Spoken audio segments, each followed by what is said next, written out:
حضرت موسیٰ علیہ السلام جب مدین گئے ہجرت کرنے کے بعد مصر سے، تو وہاں انہوں نے، جبکہ ان کے پاس نہ کوئی گھر تھا، نہ کوئی شیلٹر تھا، نہ کوئی جگہ تھی، تو انہوں نے دعا مانگی، رب انی لما انزلت الی من خیر فقیر، کہ اے میرے رب تو جو بھلائی بھی میری طرف نازل کرے میں اس کا محتاج ہوں۔ تو یہ دعا ہر وہ شخص پڑھ سکتا ہے جو رشتے کے لیے پریشان ہو، یا والدین بھی پڑھ سکتے ہیں اپنی اولاد کے لیے۔ اور پھر قرآن کہتے ہیں منہ سے زور سے کہکا مارنے سے وضو ٹوٹ جاتا ہے۔ یہاں صبح سے آپ وضو کر کے آتے ہیں اور آپ کو ہنسایا جاتا ہے اور بات بات پہ آپ کہکے لگاتے ہیں، تو اس سے وضو ٹوٹ تو نہیں جاتا؟ نہیں، نماز کی حالت میں اگر کہکا لگایا جائے تو نماز ٹوٹ جاتی ہے، وضو نہیں ٹوٹتا۔ کیا انڈر لیگز بال ویکس کر سکتے ہیں؟ آپ کی مرضی ہے، منع نہیں ہے۔ وضو کرتے وقت اگر بسم اللہ پڑھنا بھول جائیں تو کیا وضو دہرائے نہیں، ہو جاتا ہے وضو۔ مغرب کے بعد ناخن نہیں کاٹنے چاہیے، ایسی کوئی بات نہیں۔ ناک میں پانی چڑھانا سائنسز کے علاج کے لیے مفید ہے، کسی نے کمنٹ بھیجا۔ حاجت کے نفل کے لیے کیا الگ وضو کرنا ہوگا؟ آپ نے حدیث پڑھی تھی کہ آپ صلی اللہ علیہ وسلم نے فتح مکہ کے موقع پر ایک ہی وضو سے کئی نمازیں ادا کی تھی۔ شیرٹن میں ایک آنٹی واش روم کے ٹائلز پر تیمم کر رہی تھی۔ میں نے کہا ٹائلز کی دیوار پہ تیمم نہیں ہوتا، لیکن وہ کرتی نہیں۔ جی ہاں، ٹائلز پہ تیمم نہیں ہوتا اس لیے کہ وہ تو پکی ہوئی مٹی ہے، سعیدن طیبن ہے جس کے اوپر ہوتا ہے، تو وہ سعید کی اس میں نہیں آتا۔ اور دوسرا یہ کہ واش روم کے اندر تیمم کی وجہ کیا ہے آخر؟ کیا صرف تھک جرابوں پر مسا ہوتا ہے؟ آج کل تھن ساکس پر مسا نہیں کیا جاتا۔ بات یہ ہے کہ جب جراب کا لفظ آیا تو تھن تھک کی بات نہیں کی گئی۔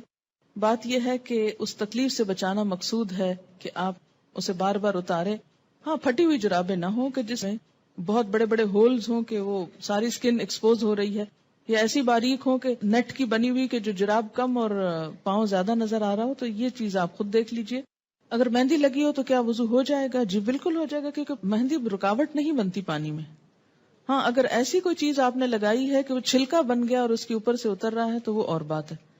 کسی بھی چیز کے لگنے کے بعد اگر پانی اس کے ریشے تک پہنچ جائے، ویٹ ہو جائے، وہ سارا دھل جائے، اس کے اندر سے پانی گزر جائے، تو کوئی بھی چیز منع نہیں ہے۔ ہاں، اگر کوئی چیز پانی کے اور اس سکن کے درمیان بیریئر بن جائے، کوٹنگ ایسی ہو کہ پانی سکن کو ٹچ نہ کرے، تو پھر ٹھیک نہیں۔ کتے کے بارے میں سوال ہے کہ کپڑے کو لگ جائے تو نماز پڑھ سکتے ہیں؟ جی، اگر ڈرائی ہے تو ٹھیک ہے، کوئی حرج نہیں، لیکن اگر ویٹ کتا ہے یا اس کے چھینٹے آپ کے اوپر آ گئے ہیں تو درست نہیں ہے۔ کیا عورتوں کا ختنہ جائز ہے؟ آپ کس دنیا میں رہتے ہیں؟ کس دنیا میں رہتے ہیں؟ مجھے حیرت ہوتی ہے بعض دفعہ آپ کی حیرت پر۔ آپ کو پتا ہے بعض افریقن کنٹریز میں یہ رواج ہے۔ اس میں آپ دیکھیے کہ یہ ان کا ایک لوکل رواج ہے۔ اسلام نے عورت کے ختنے کا حکم نہیں دیا ہوا۔ یاد رکھیے، کسی حدیث میں عورت کے ختنے کی بات نہیں آتی، مردوں کے ختنے کی بات آتی ہے، اور ان کے لیے تو پروو ہو چکا ہے کہ ان کی صحت کے لیے ضروری ہے۔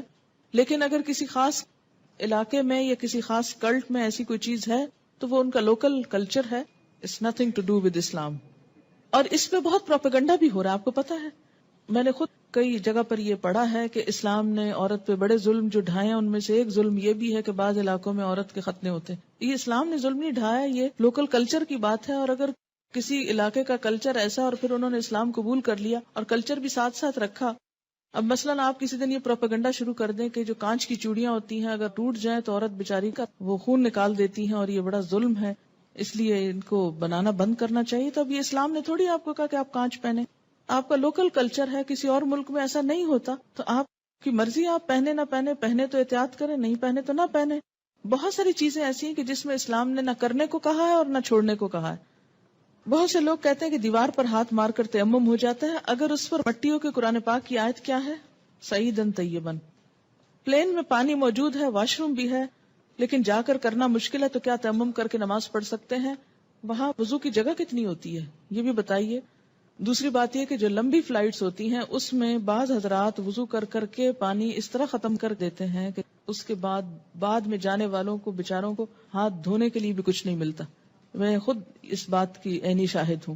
اس لیے جہاں پانی صرف وقتی استعمال کے لیے رکھا گیا ہو وہاں آپ اس سے زیادہ استعمال کر کے دوسروں کا حق نہ ماریں۔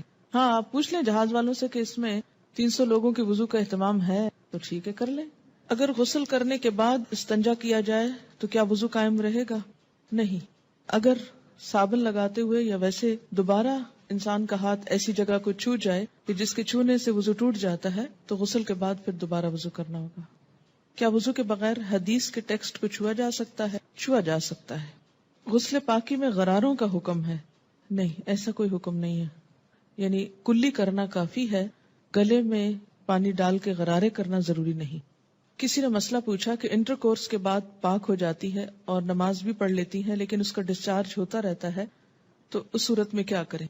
ایک دفعہ نہانے سے پہلے اپنی طرف سے پوری صفائی کر لی جائے. اگر اس کے بعد کوئی ایسی چیز ہو تو دوبارہ بس وضو ہی کافی ہے. کیا ریزر کا استعمال کر سکتے ہیں؟ جی کر سکتے ہیں. MATTE یہ کس قسم کی لپسٹک ہوتی ہے؟ صرف لپسٹک ہوتی. کیا اس سے وضو ہو جاتا ہے یا پانی ہونٹوں تک نہ پہنچے گا؟ میں نے کبھی لگائی نہیں، اس لیے مجھے پتہ ہی نہیں کہ یہ ایک ایسی لپسٹک ہے. یاد رکھیں کہ چھوٹے چھوٹے سوال اس طرح کے پوچھنے کے بجائے شریعت کا ایک اصول یاد رکھیں. ہر وہ چیز جس سے پانی سکن تک پہنچنے میں رکاوٹ نہیں ہوتی اس سے وضو ہو جاتا ہے. کوئی بھی چیز جس کے لگنے سے پانی سکن کو نہیں چھوتا، خواہ وہ کچھ بھی ہو، وضو نہیں ہوگا. وضو کرنے کے بعد اگر ٹی وی دیکھیں تو کیا وضو ٹوٹ جاتا ہے؟ اس میں بھی کیا اصول کار فرمائے؟ یہ میں نے سوال، مجھے معلوم تھا کہ یہ کوئی ایسا نہیں، لیکن میں نے جان بوجھ کے پڑھا ہے. کیوں جان بوجھ کے پڑھا ہے؟ اس سے آپ کو سکھانا. کہتے ہیں نا کہ ضروری نہیں کہ ایک بہت اچھے سوال سے انسان سیکھے، بعض اوقات ایک ایسے مذاقہ خیز سوال سے بھی کچھ سیکھ سکتے ہیں آپ. کیوں؟ اس لیے کہ جب تک شریعت کے جو احکامات ہیں ہمارے لیے ان کی علت نہیں معلوم ہوگی، وجہ نہیں معلوم ہوگی، اس وقت تک ہم سمجھ نہیں پائیں گے. پہلی بات تو یہ کہ وضو ٹوٹنے کے اسباب یا علت کیا ہے، کیا وجہ ہے کہ شریعت نے دوبارہ وضو کرنے کے لیے کہا ہے؟ کہ جسم کے اندر سے ناپاک ڈسچارج جب نکلتا ہے. مثلا بہت سے لوگ مجھ سے پوچھتے ہیں بچوں کو دودھ پلانے سے وضو ٹوٹ جاتا ہے؟ نہیں ٹوٹتا. اس طرح تو ماں کو ایک عذاب میں ڈال دیا جائے کہ بچے بعض اوقات ایسے ہوتے بہت تنگ کرتے ہیں، ان کو ایک عادت ہو جاتی، جو بچے بڑے ہوتے ہیں ان کو عادت ہو جاتی کہ ہر تھوڑی دیر میں آ کے ماں کو تنگ کرتے ہیں کہ دودھ دو. بعض اوقات ماں کو مارنا شروع کر دیتے ہیں، پریشان کرتے ہیں. اب ماں صرف اس لیے مار کھاتی رہے کہ میرا وضو ہے. اور بعض اوقات یہ کہ 2 سنت پڑھی آپ نے اور فرض پڑھنے کے درمیان میں بچے نے شور مچانا شروع کر دیا. بجائے اس کے کہ آپ فرض پڑھیں، آپ پہلے کیا کریں، اسے دودھ پلا لیں. اور آپ اس لیے نہ پلائیں کہ وہ میرا وضو نہیں رہے گا، تو بچہ شور مچا مچا کے سب کو جگا ڈالے. اور پھر یہ کہ آپ نماز میں بھی کوئی توجہ نہ ہو کہ وہ چیختا ہے چلاتا رہے، میں پہلے نماز پوری کر لوں پھر دودھ پلاؤں گی. تو اسلام نے ایسے احکام نہیں دیے. اس میں کیا حکم ہے کہ آپ دودھ پلا سکتی. اسی طرح بعض اوقات زکام ہو جاتا ہے آپ کو، تو زکام سے وضو نہیں ٹوٹتا آپ کا، اگرچہ وہ ناک سے کوئی ناپاک ڈسچارج بھی نہیں، لیکن اس کو صاف بھی نہیں کہہ سکتے، طیب میں نہیں آتا، ہاں اس سے بھی وضو نہیں ٹوٹتا. اسی طرح آنسو ہے، آنسو سے بھی وضو نہیں ٹوٹتا. کہ ایک شخص کو 1 گھنٹہ رو لیا ہے اور اس کے بہت آنسو بہ لیے، تو اس سے بھی اگر زیادہ بہا سکتا تو بہا لے اپنا دل ٹھنڈا کرنے کو، وضو نہیں ٹوٹے گا. ٹھیک ہے. تو عربی میں ایک اصطلاح استعمال ہوتی ہے، اگر وہ یاد رہے آپ کو تو بہت آسانی ہو جائے گی، کہ سبیلین سے جو کچھ نکلتا ہے اس سے وضو ٹوٹتا ہے. سبیلین 2 راستوں کو کہتے ہیں، یعنی ناپاک ڈسچارج کے 2 راستے جو ہیں، سبیل کہتے ہیں نا راستے کو، تو سبیلین دونوں راستوں سے.